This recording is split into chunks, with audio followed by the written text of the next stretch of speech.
Hello and welcome to a talk on pre-performance routines. So put together some of the research I collected prior to my master's dissertation. I made a big spreadsheet kind of thing, so I haven't done loads of extra work for this. But basically what pre-performance routines are. Now, after we watched Commonwealth Games, we saw that probably a lot of the weightlifters had things that they would do before every rep and every competition lift. Whether that was breathing in a certain way, whether that was, specific hand movements or gestures, or even shouting and screaming, So why did they do this? What's the reason behind it? And what are the benefits of it? And why should you probably start doing it as well? Now, pre-performance routines, we'll call it PPR, very, very useful for closed skills. They're not going to be as useful for open skills. Things like taking a football pass and then passing to the next player kind of thing, because you haven't really got time, because people are trying to tackle you. Similarly in rugby. Now in rugby, football, something like a penalty kick, they would be very useful for, and you see them all the time when you're watching Owen Farrell kicking a penalty, say, for England. He's got his pre-performance routines, but he doesn't have them for every single pass that he takes, for example. So in closed skills, where the skill is the same every time, essentially the environment's very similar, they're really useful. So what are they? They are task-relevant thoughts and actions prior to a skill. So task-relevant is important. It can't just be kind of a random assortment of gestures and things that mean nothing. Now, the relationship between them and skill can be minimal. For example, if you're about to lift and you breathe slowly to control your breathing, to kind of relax a little bit, it's not necessarily super task specific, but it is still task relevant in the sense that it has a purpose and a benefit to you if you're someone that likes being a little bit more low stimulation. Similarly, if you're someone who wants to be really highly stimulated, you might scream, horrendous blasphemy. You might swear, you might be shouting, you might be banging your head, anything like that kind of gets you amped up for it. Now, the pre-performance routine, what have we got on here? It assists athletes to selectively the correct motor program. So in our brain, loads of motor programs, and obviously we can't consciously think about this necessarily, but you can pick the right one, you can pick the wrong one. So if you pick the wrong one, let's say for a snatch, maybe that's the one where you lift your hips up way too early off the floor, for example, and then you have to kind of chase the bar forward. When the pre-performance routine is practiced and established and stable, it will reduce the risk of you selecting the wrong motor program as your technique, and that is what technique getting better essentially is. It will assist that process. Okay.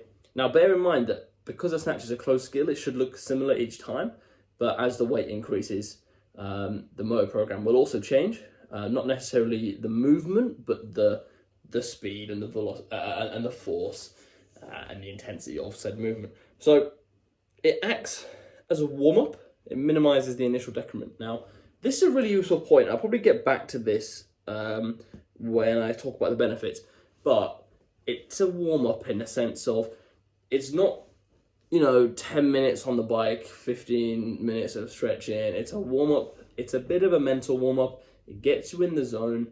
If you've ever lifted just cold, you might know that it's a little bit different. It's a little bit harder mentally to get amped up. Similarly, if you're maybe lifting in an environment that is different and it's not what you're used to, if you're used to people screaming, loud music playing, and you're lifting kind of in your back garden in lockdown, let's say, you might have found that the atmosphere is a little bit different and mentally just not as amped up for it. Now, a pre-performance routine might be able to help you in that situation, but also calm the nerves and steady yourself for kind of lower stim lifters. Lower kind of stimulation lifters. Like I'm not incredibly high stimulation.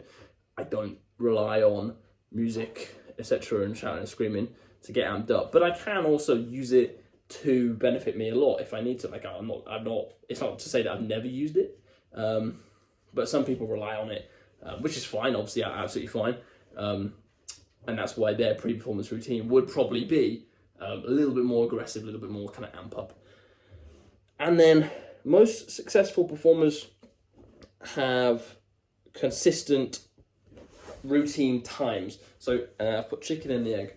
So most successful performers will, and this study was done on weightlifters, funnily enough. This was a long time ago. I believe 70s, Russia, looking at when the lifter stands on the platform or when they initiate the lift. And the more successful performers, the time between them stepping on the platform and then actually starting the lift, very similar throughout all weights, all the way from warm-up weights to max attempts. Now, this is a little bit of a chicken and egg scenario regarding pre-performance routines. They do help, but their link to more successful performers is a little bit more tentative in the sense that, are the successful performers, have they just stuck with the pre-performance routine that they did from day one because they were really good and they were winning and they might attribute it to that? Or is it actually really playing a part? It's a little bit harder to tell. Now, there's some indication that pre-performance routines won't be as useful for top elite 1% people, because the skill's already unbelievably learned. But saying that, I think psychologically the benefit of having that routine, having that consistent setup, whether it's for a discus throw, whether it's for like a snooker shot or a darts throw, but having that consistent routine, similar, making your environment as similar as possible, a max snatch, for example, it will be useful to them. Now, when we look at the researched benefits, so aids concentration. It's very hard to read upside down. Aids concentration gets you in the zone is a good way to think about it. If you've got a snatch and it's a max snatch and there's loads of stuff going on in the gym and you just can't concentrate because people are doing wall balls over there, someone's walking in front of you, 20 meters away, which people apparently still complain about. There's music, it's terrible. This pre-performance routine will get you in the zone to lift the barbell, to do the tasks, to complete the task. Now, it overcomes the natural tendency to dwell on the negatives. So we have a natural tendency as human beings, as miserable people, to dwell on the negatives. That could be that you've just, let's say in competition, missed, your second attempt on the snatch. It might be. So this is a good example actually. When I did the British, I only went 3 for 6 actually, but I hit my first snatch and then missed my second snatch, and I came out and I wasn't incredibly dwelling on the negatives. I was like, why did I take a 5 kilo jump? The last one was not even close. I'm probably not going to make this. And then I didn't make it. Obviously, I missed even harder, I think. And then for the clean and jerk, a similar thing happens. I made my opener, I missed my second. I missed my second quite badly as well. And obviously I knew I had to make the last one to win. And I was coming out and I was thinking, I probably can't do it. I probably can't do it. It's a PB attempt. And I was thinking that. And then I did the clean. And it was harder. I made the clean, but it's a bit different for me because at that point I was always cleaning sub-maximally compared to my jerk. So I could afford to mess around a little bit, I guess. I made the clean and it was way harder than the second attempt. And then I got to the top and then suddenly something switched and I was like, I actually can. I can do it if I just think about not punching the bar too early or something. And then I ended up making it anyway. So that natural tendency to dwell on the success, so on the negatives, if you have that pre-performance routine, that will take away that tendency and you'll be able to concentrate a little bit more on the actual task at hand, not what's just happened. Select appropriate behavior. We talked about that briefly with the motor programs. Hopefully this will help you able to actually select what you need to do to complete the task. Prevents warm-up decrement.